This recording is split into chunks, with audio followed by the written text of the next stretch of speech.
আসসালামু আলাইকুম স্যার। ওয়ালাইকুম আসসালাম। আমার একটা জানার প্রশ্ন ছিল, গোমরাহি বলতে কি বোঝায়? মানুষ কিভাবে গোমরাহ হয়ে থাকে? শোনো বাবা, গোমরাহি কথাটা ফার্সি শব্দ। অভিধানে শব্দটি অর্থ করা হয়েছে পথভ্রষ্ট বা বিপদগামী। ইসলামের পরিভাষায় যাদের কাছে হিদায়েতের আলো পৌঁছায়নি অথবা পৌঁছানো সত্ত্বেও যারা এর দ্বারা তাদের কাল্প বা অন্তরকে আলোকিত করতে ব্যর্থ হয়েছে, তাদেরকে গোমরাহ বলা হয়। এখন কথাটা বুঝতে পারলাম স্যার।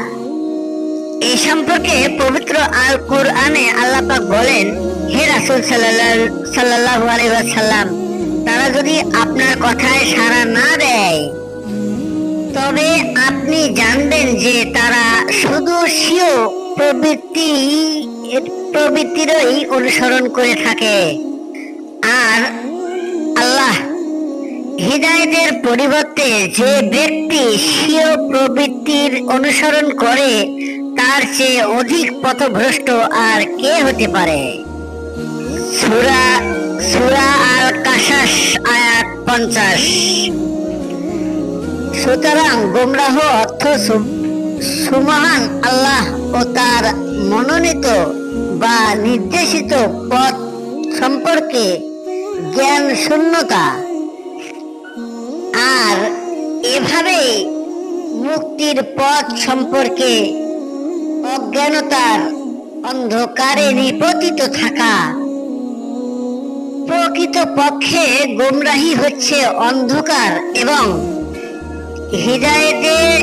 হিদায়েত হতে আলোকময়।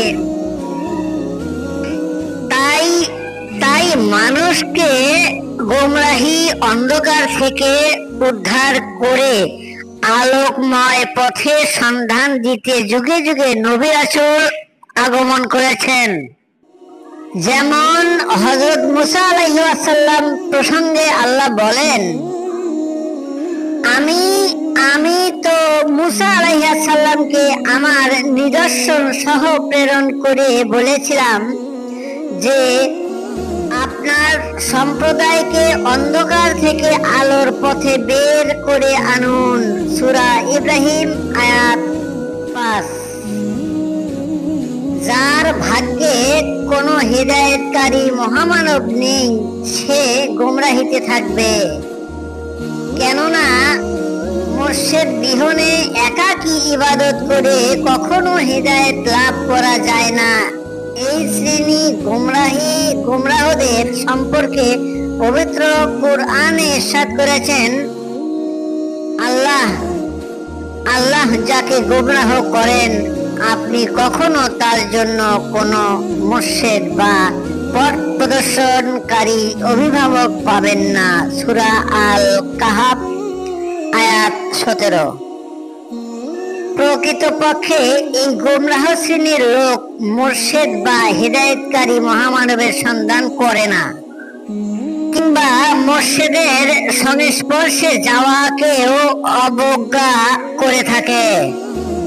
অতএব নবুয়ত ও বেলায়েত তথা সর্বযুগে যারা প্রেরিত মহামানব তথা নূরে হিদায়াতের ধারক ও বাহক তথা নবী রাসূল যুগের ইমাম মুজাদ্দিদ ও আউলিয়া কেরাম বিরুদ্ধাচরণ করে তাদের সহবতে গিয়ে নূরে হিদায়াত আলো দ্বারা নিজেকে আলোকিত করার প্রয়োজনীয়তা অস্বীকার করে, এ সকল মানুষ সর্বকালেই গোমরাহ ছিল, আছে ও থাকবে। তাই তো এরা কি আসলে জ্ঞানী নয়? এরা শুধু মুখস্থ বিদ্যা কেন? এদের কাছে তো আমাদের জানার কথা ছিল। আজকে এত সুন্দর হাদিস এবং কোরআন থেকে রেফারেন্স পাইলাম, খুব ভালো লাগলো। আমার আম্মু বলেছিল ধার্মিক সবাই হতে পারে না, কেউ হচ্ছে পথধার্মিক আর কেউ হচ্ছে প্রকৃত ধার্মিক।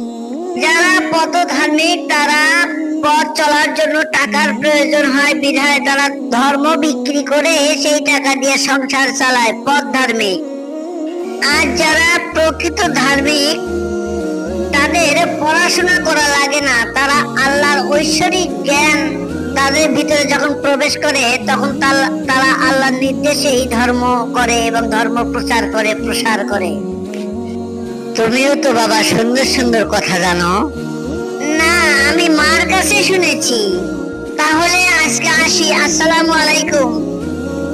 ওয়া আলাইকুম আসসালাম ওয়া রাহমাতুল্লাহ।